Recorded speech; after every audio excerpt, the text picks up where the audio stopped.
Hello students, welcome to you government commerce college BCom part third EAFM paper first ग्रामीण विकास एवं सहकारिता rural development and cooperation.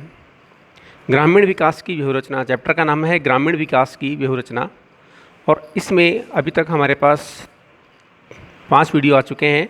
उसका 6ठा video अभी आपके सामने प्रेजेंट किया जा रहा है, जिसमें सबसे पहले हमारे पास आता है जो टॉपिक नंबर 24, महात्मा गांधी राष्ट्रीय ग्रामीण रोजगार guarantee scheme MG NREGA, Mahatma Gandhi national rural employment guarantee scheme, और शॉर्टकट में इसको कहते हैं MGNREGS,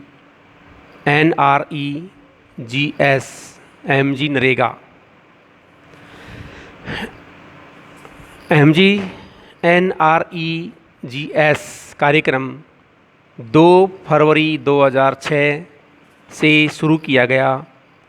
शुरू में इसे सर्वाधिक पिछड़े हुए 200 जिलों में शुरू किया गया था। दूसरे चरण में इसका विस्तार 330 जिलों में विस्तार करते हुए 330 अन्य जिलों में क्रियान्वित किया गया।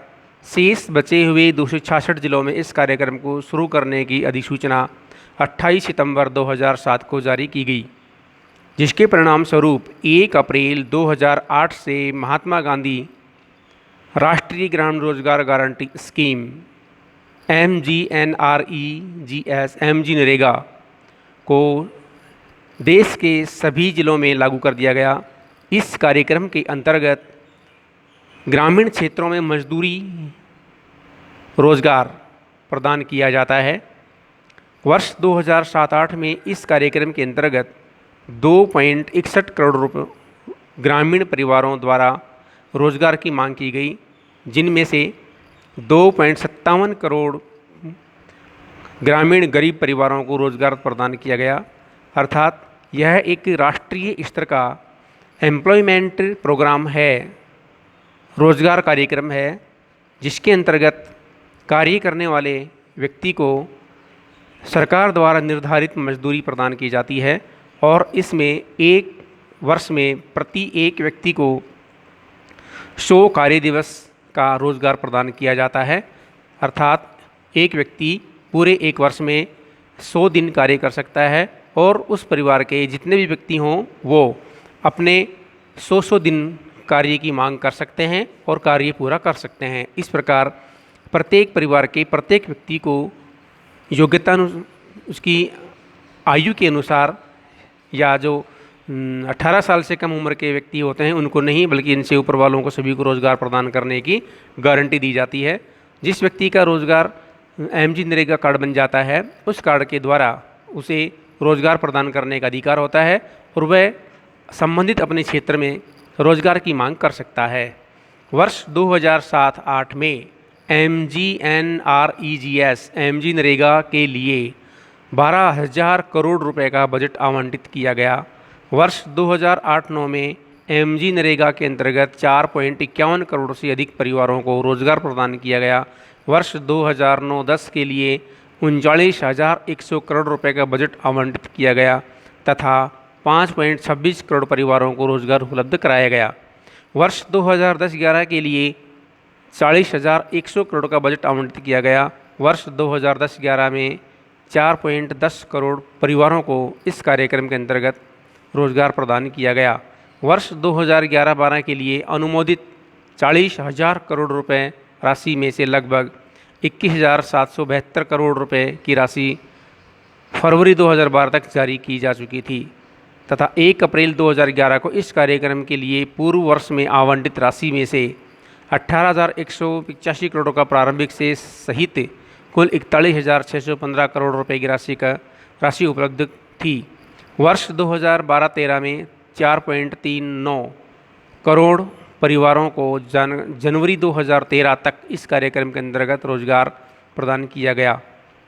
इस अवधि में MG नरेगा के अंतर्गत 156.01 करोड़ मानव दिवस तुल्य रोजगार का सृजन किया गया, जिसमें 82.58 करोड़ मानव दिवस तुल्य अर्थात 53% रोजगार दिवसों को प्रदान किया गया। इसके अलावा 34.56 करोड़ अर्थात 22% मानव दिवस तुल्य रोजगार अनुसूचित जाति के लोगों तथा 24.90 करोड़ मानव दिवस अर्थात 16% तुल्य रोजगार अनुसूचित जनजाति के लोगों को प्रदान किया गया। वर्ष 2006-07 में एमजी नरेगा के अंतर्गत दी जाने वाली औसत मजदूरी की दर 65 रुपये निर्धारित की गई थी, जो 2011-12 में बढ़कर 115 रुपये हो गई।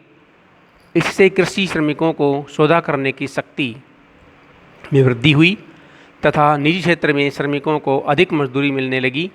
एमजी नरेगा के अंतर्गत दी जाने वाली मजदूरी को कृषि श्रमिक उपभोक्ता मूल्य सूचकांक से संबद्ध कर दिया गया और अब यह मजदूरी प्रत्येक एक व्यक्ति को प्रतिदिन के हिसाब से लगभग 200 रुपये के आसपास मजदूरी प्रदान की जाती है और प्रत्येक व्यक्ति को एक वर्ष में 100 कार्य दिवस पूर्ण करना 100 कार्य दिवस के बराबर उसको रोज़गार मिल सकता है, जिसके बाद दूसरे परिवार के या उसी परिवार के किसी अन्य व्यक्ति को रोज़गार की गारंटी प्रदान की जाती है। इसके पश्चात आता है हमारे पास में राष्ट्रीय ग्रामीण स्वास्थ्य मिशन, 25 नंबर का है, national rural health mission NRHM।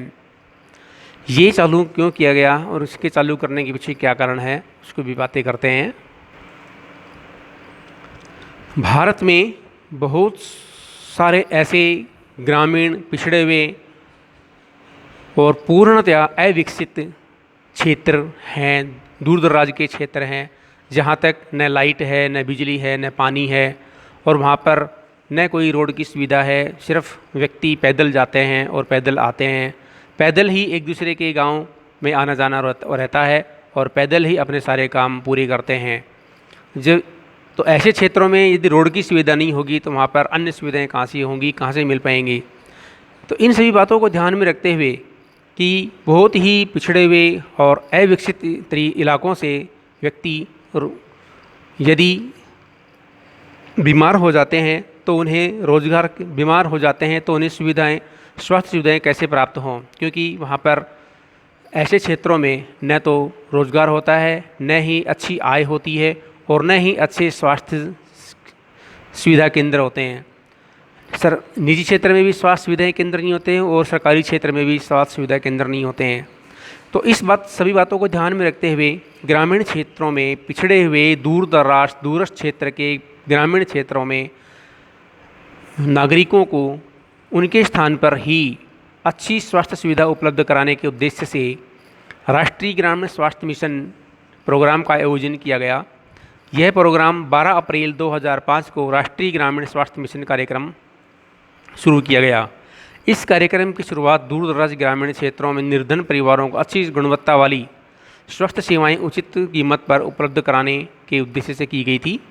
इस कार्यक्रम के माध्यम से वर्ष 2012 तक शिशु मृत्यु दर को घटाकर 30/1000 से कम तथा मातृ मृत्यु दर को घटाकर प्रति 1 लाख जीवित जन्म और पर 100 से कम करने का लक्ष्य रखा गया। इस प्रकार ग्रामीण क्षेत्रों में अच्छी, उचित और गुणवत्ता वाली स्वास्थ्य सुविधाएं उपलब्ध कराने के लिए इस प्रोग्राम का आयोजन किया गया था। धन्यवाद।